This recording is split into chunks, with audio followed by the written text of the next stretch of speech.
बिस्मिल्लाहिर्रहमानिर्रहीम, अस्सलाम वालेकुम। मैं हूं सभी काज़मी। आप देख रहे हैं फेसबुक और यूट्यूब।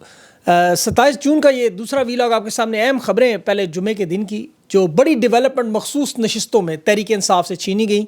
इंसाफ के दरवाजे तहरीक इंसाफ पर बंद किए गए। मखसूस नशिस्तों को छीनने का और हुकूमत का 4 अहम मकासद अवामिल के हैं। अब इमरान खान की तरफ से कॉल अब आना लाजमी हो गया है। ये आपको समझना बड़ा ज़रूरी है। खैबर पख्तूनख्वा की क्योंकि हुकूमत शदीद ख़तरे में है। अब अली अमीन गंडापुर को भी इस अजीबो गरीब सूरत हाल से निकलना होगा कि जहां अकलियती जज अक्सरियती बेंचेस का फैसला देने, इलेक्शन कमीशन का इजलास भी, और नून लीग की अक्सरियत जो है वो अब 27वीं और 28वीं तरमीम के लिए जा रही है। मौलाना फजल रहमान को भी पीपल्स पार्टी या नून लीग ने अब साइड पे कर दिया है, तो अब वो भी इनके साथ जुड़ेंगे, उनकी भी मजबूरी होगी। DGISPR का आज बरतानवी नशरियाती इदारे को इंटरव्यू भी, तहरीक इंसाफ के मुज़ाकरात पर बड़ा दिलचस्प जवाब, तफसील मैं आपको बताऊँगा। ताकत का नंगा खेल, नंगी जारियत है। तहरीक इंसाफ, कौमी असम्बली, पंजाब असम्बली, खैबर पख्तूनख्वा समेत अब इन्हें कैसे टफ टाइम दे सकती है। इंटरनेशनल खबरों में भी इसराइल ने, वज़ीर दिफा ने कहा कि आज उन्हें अगर ख़तरा महसूस हो तो ईरान पर दोबारा हमला करेंगे। मुहर्रमुल हराम का भी आगाज़ हो रहा है। इराक़ में ज़ायरीन की बड़ी तादाद करबला में पहुँच चुकी है। और रूस और यूक्रेन के दरमियान कैदियों के तबादले की मुसल्ह सफ़ाई इस्तंबुल में बड़ी मीटिंग है आज। वो सबसे पहले लेकिन मखसूस नशिस्तों का फ़ैसला, फॉर्म 47 के निज़ाम की आखिरी कील थी, ठोक दी इन्होंने। ये 17वीं समात थी सुप्रीम कोर्ट की इस बदबूदार फैसले की, जो अपनी नौकरियों के लिए 25-26 लाख की तनख्वाहों के लिए पूरा आयन कानून निज़ाम इन्होंने घोड़े पर चढ़ा दिया है। और जिस तरह स्वाद पे आपने वीडियो देखी ना, 15 लोग अपनी जान बचाने के लिए वो सैलाबी रेले के दरमियान में खड़े थे और फिर एक एक करके अल्लाह के पास चले गए। इस वक्त इस निज़ाम में पाकिस्तानियों के साथ ये, तहरीक इंसाफ के साथ ये कि इसी तरह इन्होंने इंतज़ार करना है।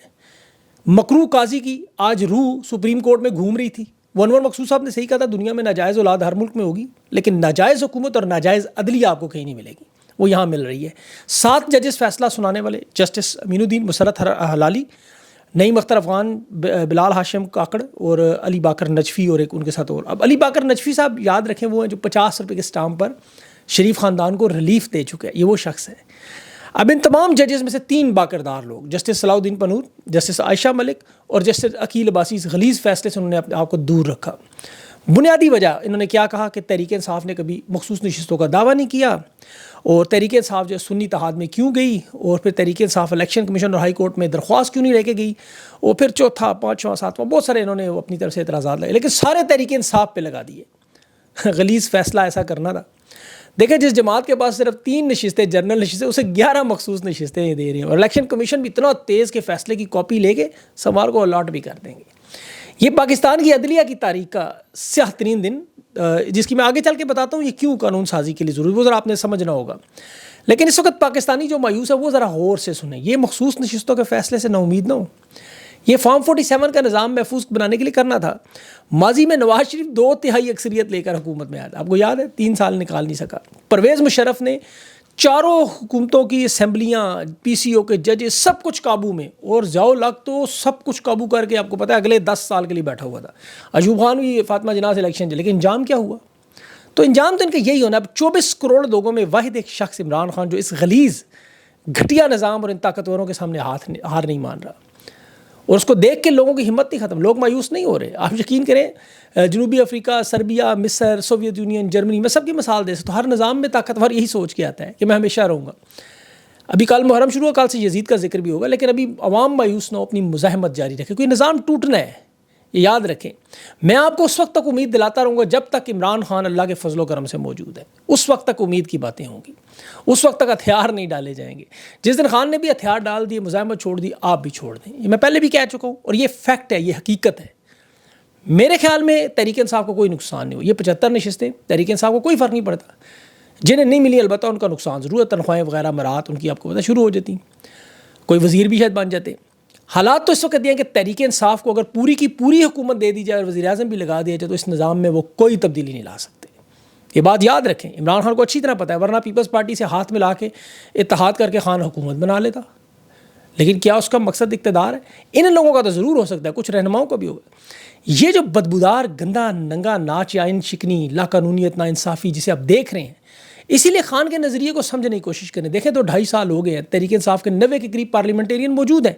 खैबर पख्तूनख्वा में पूरी हुकूमत मौजूद है, वज़ीर आला मौजूद है, परफॉर्मेंस आपके सामने है। अब ये 75-80 लोग मज़ीद पहुँच जाते तो क्या फ़र्क पड़ना था?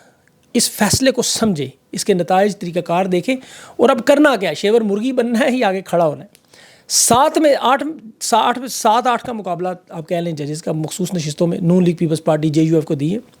7 जजेस का फैसला अक्सरियत ही था। नज़रसानी की जो दरख्वास्त आई 12 जुलाई के फैसले को उन्होंने कलअदम किया कि तहरीक इंसाफ को नशिस्तें नहीं देंगे। सुप्रीम कोर्ट ने फैसला पहले ही कर दिया। जस्टिस वो रावी शावी सुना चुके थे, आपको पता है, वो सुहेल वड़ाइच वगैरह था। 13 में से 7 जज नज़रसानी की दरख्वास्त मंजूर करते हैं और इसमें इन्होंने बाहर कैदियों की वैनें भी पहुंचा दी थी। यानी 2 नंबर हर फैसले के बाद इनकी वारदात तरीका वही है जो पिछले आप देख रहे हैं 3 साल से, कैदियों की वैन भी पहुंचाते हैं बाहर ताकि कोई एहतजाज ना हो। अब ये नशिस्तें तहरीक इंसाफ को नहीं मिलनी थी। मैंने आपको पहले बताया, वो जस्टिस रावी हसन अयूब, नाम याद आ गया, जस्टिस फैसल वाडा, खरीदा खाकी साहिबा, जस्टिस मुनीब फारूक, सुहेल वड़ाइच, ये सब के सब आपको फैसला दे चुके। 1.5 साल से पता था सबको। अब ये 13 रुकनी बेंच जो बनाया गया, इब्तदाई समात की रिव्यू थी पूरे पाकिस्तान, अच्छा हुआ ये भी हाथी निकल ही गया। अब ये बनाया कि तब मिलिट्री कोर्ट्स के लिए आईनी ये जो बेंच बनाया गया जजेस के ट्रांसफ़र केसेस के लिए और मखसूस नशिस्तों के लिए, ये 3 वजूहात थी। उसके बाद 26वीं तरमीम को हलाल करार देने के लिए एक वाहिद केस अभी रह गया, बाकी सब फजूल 2 नंबर नोटंकी वाले इस आइनी बेंच में केस हैं। ये सिर्फ 3 केसेस के लिए बनाया गया था आइनी bench. Justice Munir Dogar court, सबको आप इकट्ठा करें, उसकी कॉपी आज आपको नज़र आ रही है। और माले गनीमत की तरह जिस तरह बांटा जाता है ना, माले गनीमत लूट का मार बल्ला, जिस तरह इन्होंने लूटा, तहरीक इंसाफ का मैंडेट लूटा, छीना, उसके बाद लूट मार के बाद माले गनीमत था, ये माले गनीमत उन्होंने बांट दिया कनीज़ों में अपनी, कि जी तहरीक इंसाफ के कागजात जब छीने गए, उनके जबरी लोग अगवा होते रहे, गुमशुदा होते रहे, मीडिया ब्लैकआउट होता रहा, खान को जबरी कैद किया, नैल किया, ये सारे मसाइल हम देख चुके हैं। तो अब वो लूट का मारा बांटना था, ये उसकी बांट थी, लंगर बांट। वो DGSPR कहते हैं ना, सियासत में मुदाखलत नहीं करते। खैर वो मैं अगले आपको बताता हूँ आगे चल के। ये रियासत ना आवाम की है, ना आइन की है, ना जमहूरियत की है, ये याद रखें। आज भी तहरीक इंसाफ जो जुल्म और जबर का सामना कर रही है, उसकी बड़ी वजह पाकिस्तानियों के बिल्कुल सामने है। ये मखसूस नशिस्तों का फ़ैसला क्यों अहम था? देखें, एक इन्होंने फील्ड मार्शल के ओहदे में, आपको पता है, सदारत की तरफ ताहयात, वो जो ख्वाब होता है हुक्मरानी का, उसे पूरा करना। दूसरा, तहरीक इंसाफ की नशिस्तें छीन कर पीपल्स पार्टी नून लीग में बांट के इस पूरे निज़ाम को महफूज करना कि फजल रहमान पर रिलाय ना करना पड़े। तीसरा, खैबर पख्तूनख्वा की हुकूमत को कमज़ोर करना। 9 मई के भी कुछ केसेस रहते हैं, 30-40 मजीद तहरीक इंसाफ की नशिस्तें छीन लेंगे ताकि बिलावल जरदारी को लाएँ, उसमें वज़ीर-ए-आज़म के तौर पर शहबाज शरीफ को हटाएँ। और जरदारी ज़ाहिर है, अब सदारत जब छोड़ेगा, नशिस्त खाली करेगा, तो ही फील्ड मार्शल या जो भी उस जगह पहुँचना चाहते हैं ताहयात सदारत के लिए पहुँचेंगे। 27वीं तरमीम में तीसरी जो बड़ी अहम चीज़ है, वफाक को ये मुकम्मल इख्तियार देना चाहते हैं कि पाकिस्तान के तमाम बड़े मनसूबों का सौदा जो है वो बरह रास्त फील्ड मार्शल के साथ ये लोग करें। मादनी ज़खायर हों, उसमें आपके क्रिप्टो के मामलात हों, फ़ौज के सारा कंट्रोल हो, ये जो कुछ भी है सब कुछ इनके इख्तियार में आ जाए। अब खैबर पख्तूनख्वा की असम्बली में तकरीबन 145 या 150 नशिस्तें हैं। 115 उन्हें ख़वातीन की मिलनी थी, 26 उसमें इकलियतें हैं, 4 शायद उनकी वो खैर मजहबी, अब वो जमीयत उलमा इस्लाम, पीपल्स पार्टी, अवामी नेशनल में बांट देंगे। मौलाना फजल रहमान को वहाँ अलबत्ता मजबूत ज़रूर करेंगे। अली अमीन गंडापीर के ख़िलाफ़ जब अदम एतमाद लाई जाए, उसे हटाया जाए, तो वहाँ मौलाना हुकूमत गिराने में मदद करें। फॉरवर्ड ब्लॉक बनाने के मुश्किल नहीं होगा, ये भी बजट के सिलसिले में हमने देख लिया। अब रजीम चेंज ऑपरेशन खैबर पख्तूनख्वा भी अली अमीन के ऊपर लटका देंगे, वो तो पहले ही डरे हुए हैं। ये जो सर्कस जिसमें हम देखते रहे कि 6 जज मौजूद ही नहीं जिन्होंने केस नहीं सुना, और वो अपने उन जजेस का रिव्यू कर रहे थे। जमाल खान मंदोखेल किरदार है, इस पर बात करनी है लाजमी। इतराफ़ जुर्म कर रहा था वो खुद कि गलती मैं करूँ, रिव्यू मेरा साथी करे। 6 वो बैठे जिन्होंने केस सुना ही नहीं। हामिद खान से आज वो बात कर रहा था, कह रहा था इसको डी चोक ना समझे। हामिद खान शरीफ आदमी है, वो बुज़ुर्ग हैं, उन्हें बताना चाहिए था मैं इसे सुप्रीम कोर्ट को गेट नंबर 4 समझ रहा हूँ। ये जज अपनी वालदा की फातिहा छोड़ कर आया है कि मैं इदारे को बचाने आया हूँ। किस इदारे को, ये इसने नहीं बताया। वही ज़राअत के इदारे को बचाना था। किस इदारे को? वालदा की कब्र की मट्टी खुश्क नहीं हुई, वहाँ दुआ पढ़ने लोग आए, ये यहाँ पाकिस्तान के इंसाफ की कब्र खोदने पहुँच गया। पाकिस्तान की वहाँ पागल है, जजेस से बहादुरी की उम्मीद कर रही थी। इन्हें याद नहीं रहा, अमरीकी एहलकार ने कहा था ये डॉलरों के लिए अपनी माँ बेच देते हैं। ये तो सिर्फ वालदा की फातिहा ख्वानी छोड़ गया था। नवाज शरीफ ने भी क्या किया था वालदा, आपको सब पता है। आपको हामिद खान को ये कह रहा है कि आप वकालत छोड़ें या इसी जाली 2 नंबर घटिया निज़ाम का हिस्सा बने। हामिद खान ने कहा दिल तो करता है 4 हरफ भेजूँ, लेकिन अपनी तरफ से कोशिश करेंगे जब तक जिंदा है। 13 में से 12 जज कैसे सुन सकते हैं? सादा सा सवाल। वो कहता था कानून बताएं, कौन सा कानून है? उसको सुप्रीम कोर्ट का कानून 1980 का आर्टिकल 4 और 6, वो यूसुफ रज़ा गिलानी का केस है, जस्टिस मुनीर के दौर में मौलवी तमीज़ुद्दीन का केस है, इफ्तिखार चौधरी के 12 केसेस हैं, अदालती निज़ाम का हिस्सा है। लेकिन अब चूँकि अदालतें तो है नहीं, ये तो हकीकत में एक चकला बना हुआ है, ना आइन ना कानून, बदबूदार घटिया गलीज़ किस्म का निज़ाम। हकीकत में इनसे अच्छे वो कोठे हैं, आप देखते हैं ना अक्सर फिल्मों में वो दलाल बाकायदा पैसे लेते हैं, फिर वो गोश्त का कारोबार करते हैं, लेकिन वो कम अज़ कम नेक नीयती से करते हैं। गुनाह करते हैं, अल्लाह के गुनाहगार हैं, ये अवाम के गुनाहगार हैं। 24 करोड़ लोगों के हकूक़ गज़ब करने के सबसे बड़े ज़िम्मेदार वो जस्टिस आमिर फ़ारूक कह रहा था कि तहरीक इंसाफ के 39 उम्मीदवारों पर सेक्शन 66 यानी वो सादिक अमीन वाला और झूठ बोलना, बदनीयती, धोखे वाला, इस शख्स से पूछे कुरान पाक पर हाथ रख के अपनी डिग्री का बताए, या इस जाली निज़ाम में जिन्हें तहफ़्फ़ुज़ दे रहा है उनसे कह दे सिर्फ कुरान पाक पर हाथ रख के कह दे कि वो जीत के आए। काबिलियत आपने देखनी है, जैसे काबिलियत, ये जस्टिस अमीनुद्दीन खान आइनी बेंच का सरबराह, शक्ल अल्लाह माफ़ करे नमरूद जैसी उसकी, हज करके भी आया, कह रहा है पार्टी की नशिस्तें किसी को भी दे दें, मखसूस नशिस्तें हैं, जमात से क्या फ़र्क पड़ता है, औरतों को देनी है तो औरतों को दे दें। बंदा इससे पूछे जो जनरल नशिस्तों के मर्द हैं, फिर उनकी भी घर ले जो नशिस्तें सारी कहाँ रखनी है आपने, किसको देनी है। ये अब सारा मामला देखें अली अमीन गंडापुर के लिए और तहरीक इंसाफ के लिए आंखें खोलने का मामला है। शेवर मुर्गी बन के कटना है। इमरान खान ने जब 26वीं तरमीम पे देखे काजी फायज को और इसको रोकने के लिए लॉन्ग मार्च किया था अक्टूबर में, अगर ये इस वक्त 2 नंबरी ना करते ये लोग, तो आज ये 26वीं तरमीम की जो सुप्रीम कोर्ट के जज आपको नज़र आ रहे हैं ये ना होते, ये मखसूस नशिस्तें ना छीनते, जनरल इलेक्शन में चाहिए। तहरीक इंसाफ की कमज़ोरियाँ हैं, बहुत बड़ी कमज़ोरियाँ हैं। जिस तरह आज स्वात में 15 लोग शहीद हुए, ज़िम्मेदार ये भी हैं उसके। वैसे तो ज़िम्मेदार वही हैं जिन्होंने सियाहती मकामात, रेस्ट हाउसेस पर कब्ज़ा किया हुआ है, जिनके हेलीकॉप्टर PSL के लिए उड़ते हैं, खिलाड़ियों को लेकर चले जाते हैं, वो अपनी आवाम को नहीं बचा सकते। खैबर पख्तूनख्वा में वैसे अली अमीन गंडापुर साहब भी देखें 11 करोड़ के चाय बिस्किट उन्होंने बजट में रखे हैं। इतना ही वो 11 करोड़ का बजट मुराद अली शाह का भी और मरियम नवाज़ का भी, पंजाब में और सिंध में भी। तो ये 11 करोड़ का एक हेलीकॉप्टर ही रख लेते डिज़ास्टर मैनेजमेंट के लिए। वो NDS के डिज़ास्टर वाले वो भी ज़िम्मेदार हैं, सैलाब के दिनों में लोगों को बचा सकते हैं, लेकिन इनके लिए लोगों की कोई औकात नहीं। जिन इलाकों में लोग घूमने फिरने जाते हैं, सियाहत के लिए जाते हैं, ज़रा देखें वहाँ के रेस्ट हाउस, गेस्ट हाउस, सियाहती मकामात किसके कब्जे में, फ़ौज के पास है। वो सारे अली अमीन साहब से उन्होंने ले लिए। खैबर पख्तूनख्वा का सरप्लस बजट भी 150 है। तो बहरहाल इन्हें अब सोचना होगा कि अब करना क्या है। इंतज़ार करना है रोज़ ऐसे जलील होना है या बाहर अवामी तहरीक चलानी। वजूहत बड़ी सादा है। देखें खान किसी सूरत में इस गलीज़ बदबूदार निज़ाम को तस्लीम नहीं करेगा। खान अगर इनकी बात मान लेता तो ये जो जज खान का केस सुन रहा था उस वक्त छुट्टी पे ना भेजते। लाहौर हाई कोर्ट में 9 मई में खान के जो 8 मुकदमात में ज़मानत हो जाती। जो यही अली बाकर नजफी 50 रुपये के स्टाम्प पे उसी अदालत में, सॉरी ये नहीं है जो केस 50 रुपये का नवाज शरीफ का कर चुके, 4 साल भागा रहा, तो वो चूँकि डील कर गया, अब खान डील नहीं कर रहा, इसीलिए इन्हें ख़तरा है। अब ये कहते हैं जी हम तो सियासत में मुदाखलत नहीं करते, लेकिन कोई चीज़ छुप तो रहती नहीं, छुपती नहीं इनसे। देखें DGISPR का एक बयान अभी आपने सुना होगा, बरतानवी नशरियाती इदारे को दिया। कहते हैं जी अफवाहें गर्दिश करें, फ़ौज अपना काम नहीं करती। आज 15 डूबे हमारे सामने, तो हम देख रहे हैं। सिंतास का पानी बंद है, भारत अभी नहरें खोद रहा है, और अभी तो सैलाब में खुदा न खास्ता जब वो छोड़ेंगे पानी तो उस वक्त पाकिस्तानी डूबते हुए नजर आएंगे। ये कहते हैं जी हमें सियासत में ज़बरदस्ती घसीटते हैं, हम सियासी जमातों से बात नहीं करते। PTI पे तंज कर रहे थे, हमारा सियासत में कोई रोल नहीं, हम आइनी कानूनी हुकूमत, ये आइनी कानूनी हुकूमत है फार्म 47, इनसे कहीं कुरान सामने रख के ये बात करें। जनरल बाजवा 24 फरवरी का बयान देखें, वो भी ये कहता था हम सियासत में मुदाखलत नहीं करते। उसने को 20 दफ़ा इन सब लोगों ने कहा ये झूठ बोलते हैं।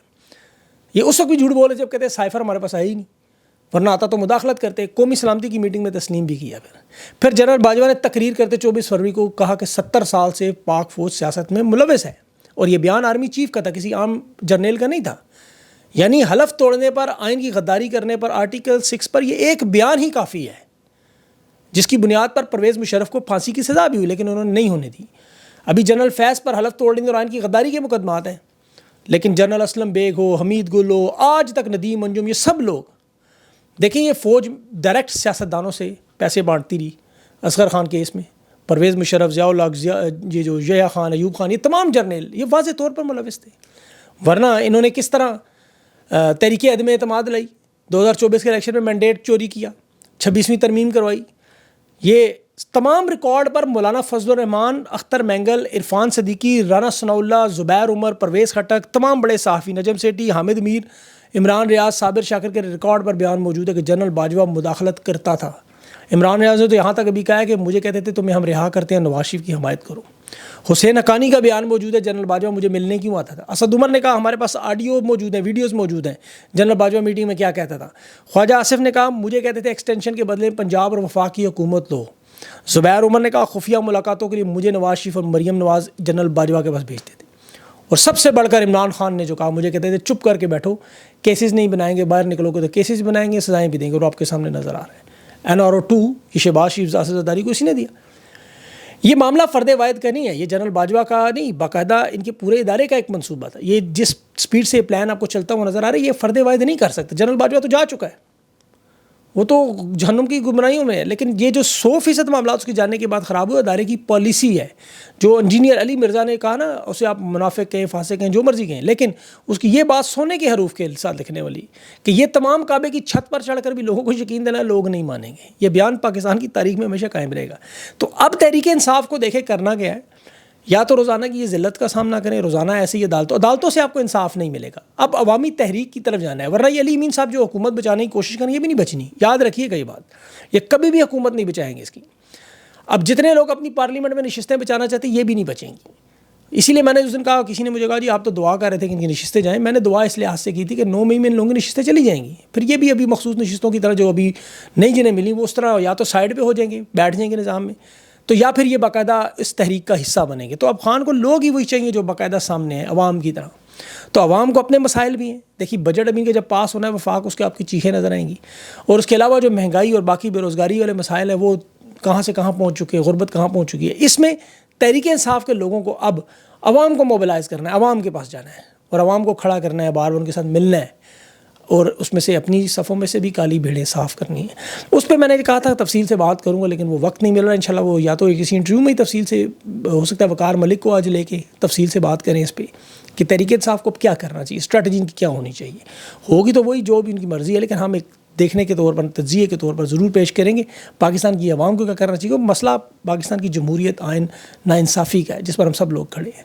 तो उस पर इंशाल्लाह आप तफसील से बात देखिएगा। अपना ख्याल रखें, मुझे इजाज़त दें। अल्लाह हाफ़िज़।